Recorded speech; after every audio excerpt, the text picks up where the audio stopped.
Right, beta.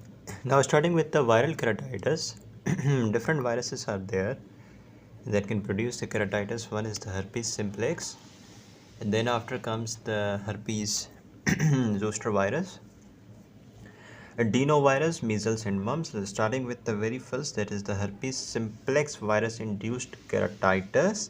So it's really, extremely common. अगर virus से keratitis होती है तो वो almost always herpes simplex से होती है, ठीक है? And it is the major cause of the unilateral corneal scarring. So I mean to say, there is a cornea infected by herpes simplex. जब वो कंडीशन रिजॉल्व हो जाती है तो it ends into the scaring of the cornea. तो scaring of cornea वो भी unilateral, इसकी सबसे बड़ी वजह जो है, मेजर कॉज जो है वो है keratitis by the herpes simplex virus. So if this is the cornea and if it is infected by the herpes simplex virus, so you will develop herpes simplex keratitis, and when it will resolve it will end up with a scarring, and this is the major cause of the scarring. herpes simplex virus दो तरह का होता है, type 1 type 2. Type 1 जो होता है waste के ऊपर इन्फेक्शन कराता है, फेस का, लिप्स का, अंदर ओरल कैविटी के जो अल्सर्स वगैरह, और ख़ास करके आइज़ जो हमने डिस्कस करनी है, ठीक है. कैसे फैलता है बेटा? टाइप 1 ड्रॉपलेट इन्फेक्शन से, क्लोज कॉन्टैक्ट से. टाइप 2 नीचे वेस्ट के, खास करके जेनाइटल्स के लयन कराता है, और सेक्सुअल ट्रांसमिशन से, सेक्सुअल एक्टिविटी से एक दूसरे में फैलता है, ठीक है. HSV टाइप 1 होता है जो आई का इन्फेक्शन कराता है, और आई के अंदर क्या लयंस होते हैं बेटा? आई के अंदर जो herpes simplex वायरस से लयन आते हैं, ऑकुलर लयन, तो सबसे पहले हैं आपके primary ocular lesion, that is no previous exposure to virus, ठीक है. कहने का मकसद ये है कि सबसे पहले जो लयन होता है वो, देखें, I have never developed the herpes simplex virus infection, never developed this infection. If let's suppose tomorrow this is my cornea, and okay, this is entire eye, let's suppose, and if the herpes simplex virus enters into my eye tomorrow, what type of ocular infection will I develop? Primary ocular infection, ठीक है. So tomorrow if this virus enters into my cornea, I'll develop the primary ocular infection, and after some time this virus will subside and later it will be activated, so that will be called as recurrent viral keratitis. Okay, that will be the case of recurrent. Okay, so do you know beta, this primary ocular infection is uncommon during first 6 months of the life. शुरू के जो 6 महीने होते हैं ज़िंदगी में, उनमें primary infection हो ही नहीं सकता. HSV आपको पकड़ ही नहीं सकता, herpes simplex वायरस. क्यों? Because of the protection by the maternal antibodies, ठीक है. प्राइमरी ऑकुलर इन्फेक्शन में बच्चा प्रेजेंट कैसे करता है, मैं क्लिनिकल प्रेजेंटेशन बताता हूँ. हल्का सा fever, Millais, upper respiratory symptoms आएंगे, जैसे कि सांस लेने में तकलीफ, खांसी का होना, ठीक है, ऐसे फीचर्स आएंगे. ऑकुलर फीचर्स क्या आएंगे? सबसे पहले जो आई की स्किन है, आईलिड्स वगैरह, उस पर छोटे छोटे वेजिकल्स बनेंगे. I hope you understand the vesicles ना. ब्लिस्टर दो तरह के होते हैं, छोटे वेजिकल होते हैं, बड़े बुला होते हैं. तो छोटे वेजिकल्स बनते हैं. आईलिड की ज़रूर नहीं आईलिड्स पे हो, आईलिड के ऊपर भी हो सकते हैं, पेरी ऑक्यूलर रीजन में. आईलिड की inflammation, that is the blepharitis. Conjunctiva में फॉलिकुलर कंजक्टिवाइटिस हो जाएगी, और फाइनली कॉर्निया के अंदर क्या बन जाएगा? पंक्टेड एपिथेलियल केराटाइटिस हो जाएगी. So it's very easy.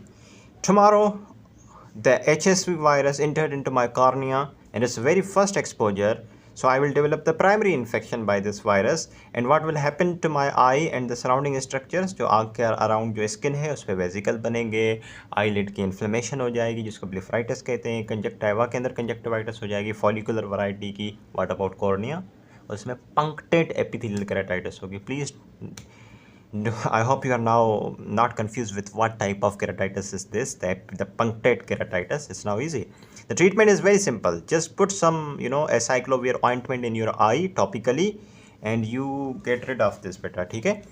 आई में, और जो ऑइंटमेंट आँखों के लिए बेटा, कंजक्टाइवा के लिए, कॉर्निया के लिए, और आँखों के ऊपर जो स्किन है उस पर जो लेयंस बने हैं उसके लिए एसाइक्लोवियर की क्रीम, ठीक है. Simple, right.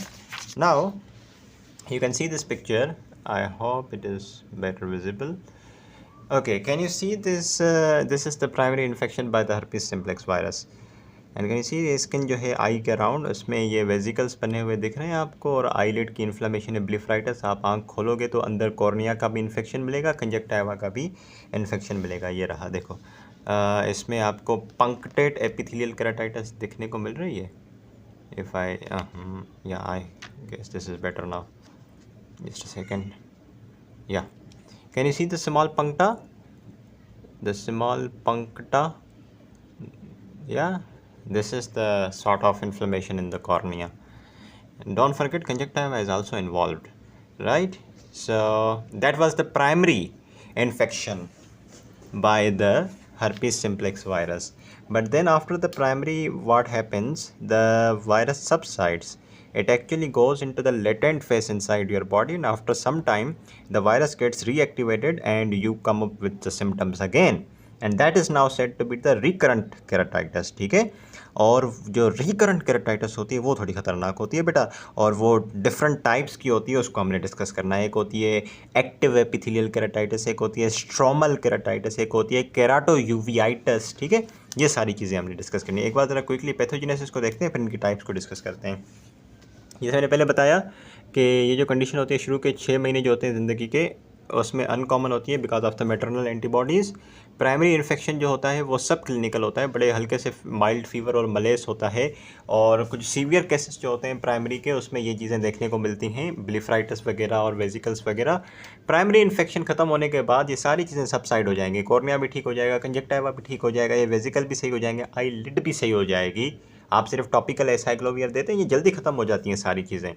इनके ऊपर क्रीम लगा दें एसाइक्लोवियर की, आईलिड के अंदर आईलिड पे क्रीम लगा दें, और कॉर्निया के अंदर ऑइंटमेंट लगा दें और एसाइक्लोवियर का, ये सब सही हो जाएगा फटाफट से। अगर आप नहीं भी यूज़ करेंगे एसाइक्लोवियर तो भी ये सही हो जाएगा एक सर्टेन टाइम के बाद।